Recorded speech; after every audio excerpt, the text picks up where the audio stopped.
페이지 179페이지 3. 죽음의 위험으로부터 구한 사람들. 로마 근처에 로돌포라는 귀족과 대단히 신앙이 깊은 여인인 그의 아내가 있었는데 이들은 성 프란치스코에 대한 존경심과 사랑에서 몇몇 수사들에게 환대를 베풀었다. 그날 밤에 보초들 중 한 사람이 탑 꼭대기에서 잠이 들어버렸다. 그는 거기서 벽에 벽감에 놓여있는 제목 다발 위에서 쉬고 있었던 것이다. 갑자기 그 다발이 풀어져 그 보초는 성의 지붕 위로 거기서 또다시 땅으로 떨어졌다.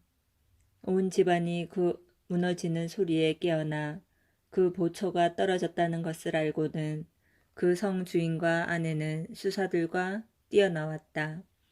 자고 있던 그 사람은 너무나 깊이 잠이 들어 있어서 그는 심지어 두 번째 떨어졌을 때도 깨지 않았으며 사람들이 그 주위에서 외쳐대며 모여들었을 때도 깨지 않았다.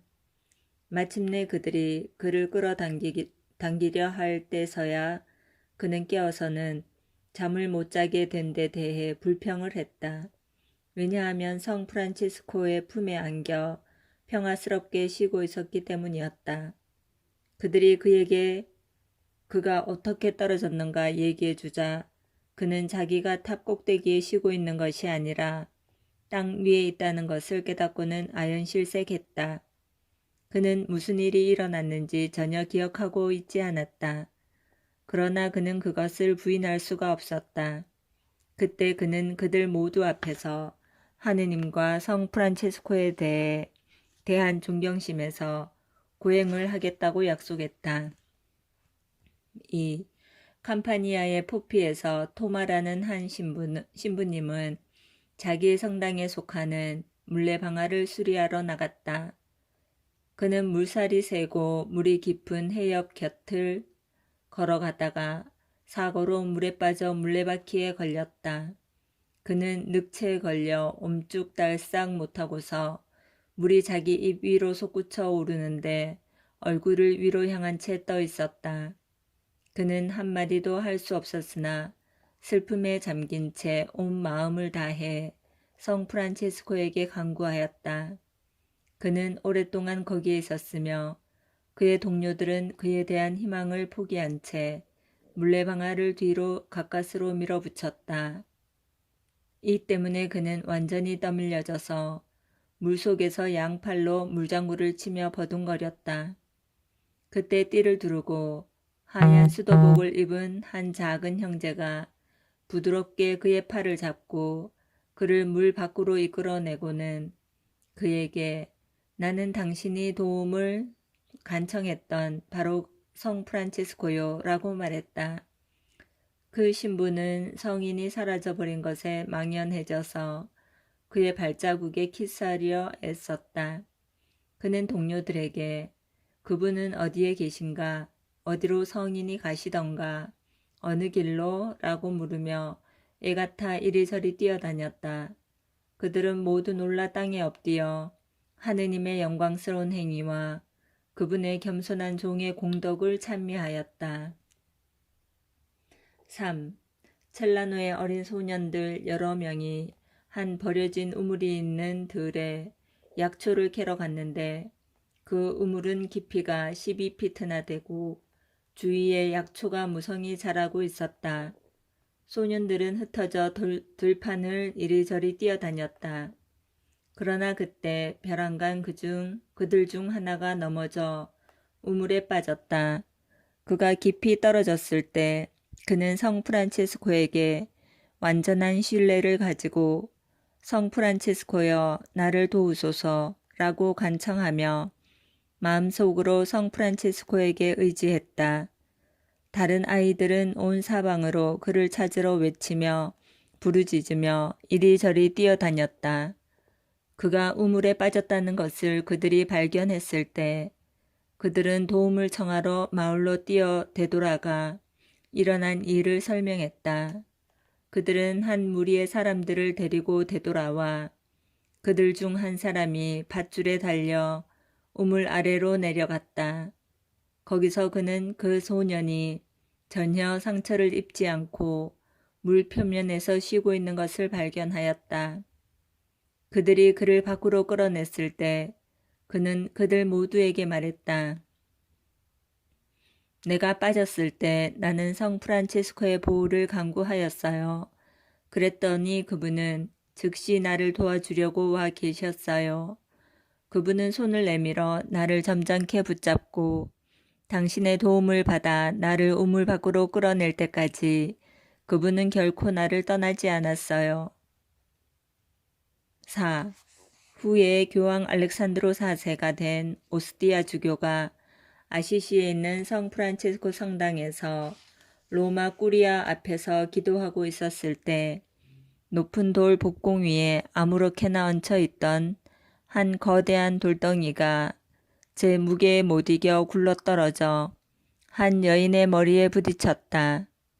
그들은 모두 그녀의 머리는 으깨어졌을 것이고 그녀는 즉시 죽었을 것이라 확신했다. 그래서 그들은 그녀가 입고 있던 외투로 그녀를 덮고는 설교가 끝나면 장례를 치르려고 그녀를 밖으로 드러낼 준비를 했다. 그러나 그녀는 성 프란치스코의 제단 앞에 놓여져 있었는데 그녀는 믿음성 있게 정신을 그에게 집중하였다. 설교가 끝났을 때 그녀는 안전하게 그리고 건강하게 그들 모두 앞에 일어섰다. 그리고 그녀에게는 아무런 상처의 흔적도 보이지 않았다. 그녀가 후에 증언한 대로 그녀는 여러 해 동안 거의 끊임없는 두통으로 시달렸었는데 그때부터 그녀는 두통에서 완전히 해방되었던 것이다. 5. 타르구니아의 여러 사람이 종을 주조하기 위하여 수도원에 모였는데 8세 된 바르톨로메우라는 소년이 일하는 사람들을 위해 수사들에게 음식을 가져왔다. 바로 그때 큰 질풍이 그 집에 덮쳐 크고 무거운 문 한쪽이 떨어져 나와 그 소년 위에 심하게 내려앉았다. 그래서 그들은 그 무게로 인해 그 소년이 틀림없이 으깨져 죽어버렸을 것이라 믿었다. 그는 떨어진 문으로 완전히 덮여져 모습은 조금도 보이지 않았다. 거기에는 모든 사람들이 성 프란치스코의 힘있는 중재를 청하며 그 장소로 달려갔다. 그의 아버지는 땅에 앉아 슬픔으로 꿈쩍할 수도 없었다. 그러나 그는 그의 아들을 기도와 탄원으로 성 프란치스코에게 의탁하였다. 그들이 그 무거운 것을 소년에게서 들어올렸을 때 그는 죽기는커녕 마치 잠에서 깨어난 것처럼 행복하게 보였다. 그에게는 어떠한 상처의 표시도 없었다. 그가 14살이 되었을 때 그는 수사가 되어 후에 학식 있는 사람이 되고 널리 알려진 설교자가 되었다. 6.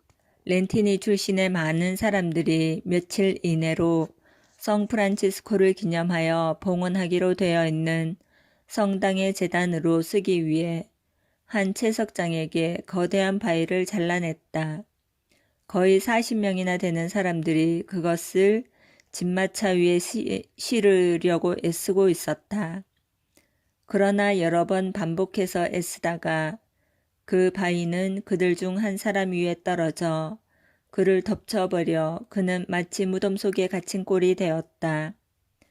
다른 사람들은 당황하게 되어 무엇을 해야만 할지 몰랐다. 그래서 그들 중 대부분이 낙담해서 떠나가 버렸다.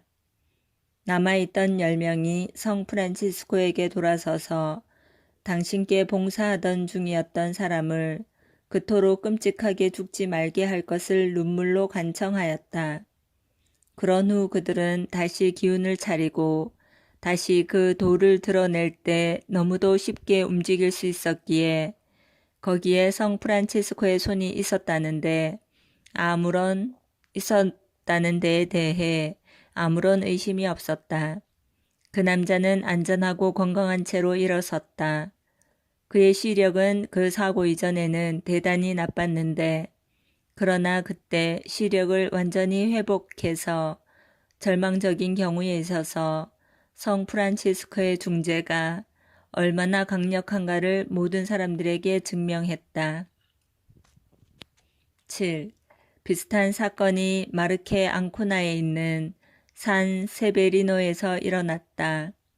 성 프란체스코 성당에 쓰려고 콘스탄티노플에서 가져온 한 거대한 바위를 많은 사람들이 쭉 끌어당기던 중 그때 갑자기 그 돌이 그들 중 한 사람 위에 덮쳤다.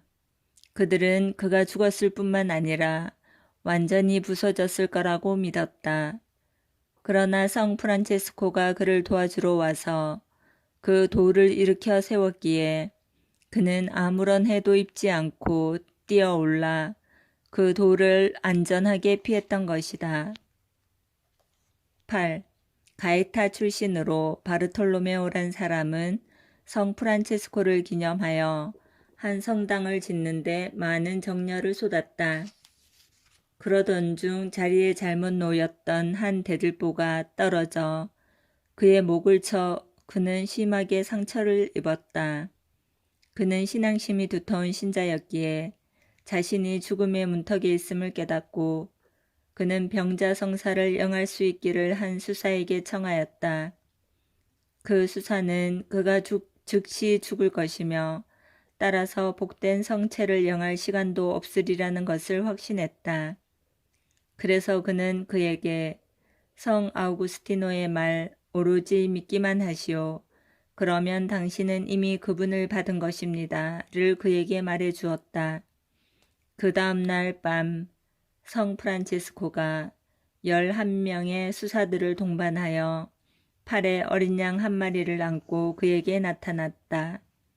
그는 그의 침대로 다가가서 이름을 부르며 말했다.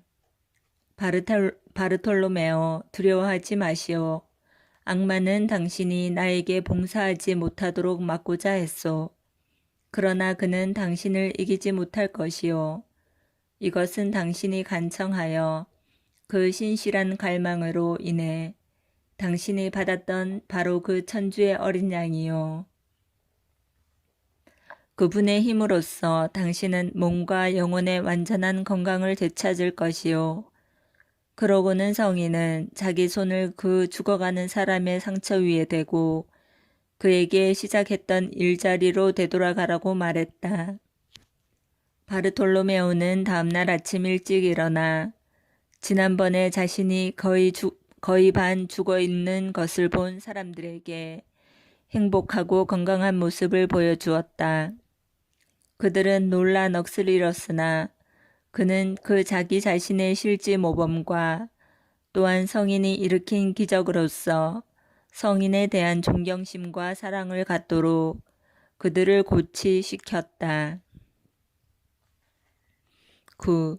하루는 체프라노 출신으로 니콜라스라는 한 남자가 그의 원수들의 손에 넘어졌다.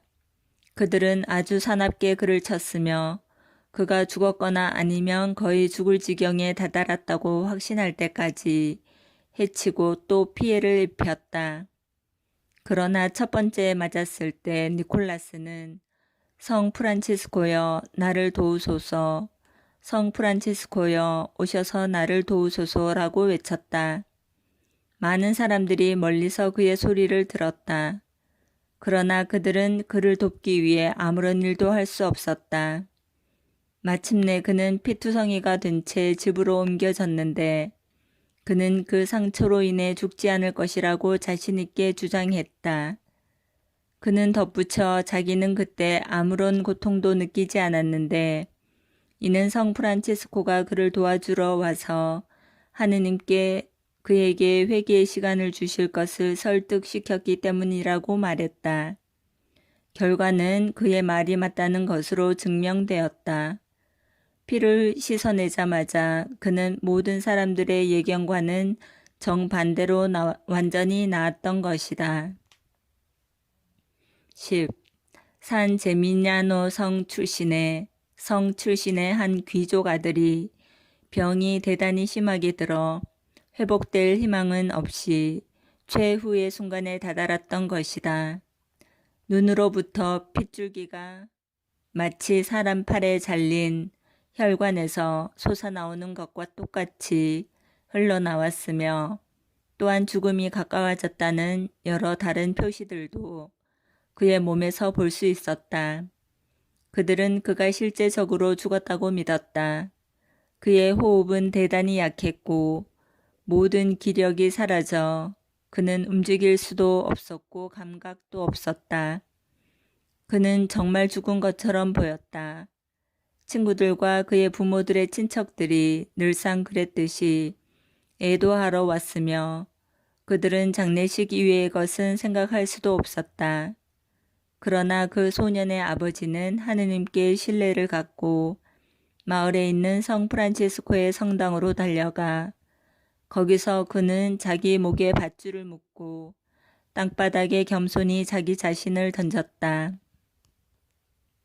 그는 기도와 맹세를 거듭함으로써 한숨과 눈물에 의해 그는 성 프란치스코를 그리스도 앞에서 자신의 변호자로 모시기에 합당하다는 것이 드러났다. 그는 집으로 돌아가 자기 아들이 건강해진 것을 보았다. 그래서 그의 슬픔은 기쁨으로 바뀌었다. 11. 하느님은 성 프란치스코의 중재로 비슷한 기적을 카탈로니아에 있는 다마리뜨라고 불리는 마을에 사는 한 소녀와 앙코바에 사는 다른 사람을 위해 일으키셨다. 이들은 둘 다 대단히 병이 심해 죽을 지경에 도달해 있었는데 그들의 부모가 믿음을 갖고 성 프란치스코에게 간구하여 그는 그들에게 즉시 완전한 건강을 회복시켜 주었던 것이다. 12. 빛갈비 사람으로 마테오라 불리는 한 성직자는 독약을 먹어서 너무 아파 말을 할 수가 없었다. 죽는 걸 기다리는 수밖에 달리 도리가 없는 것 같이 보였다.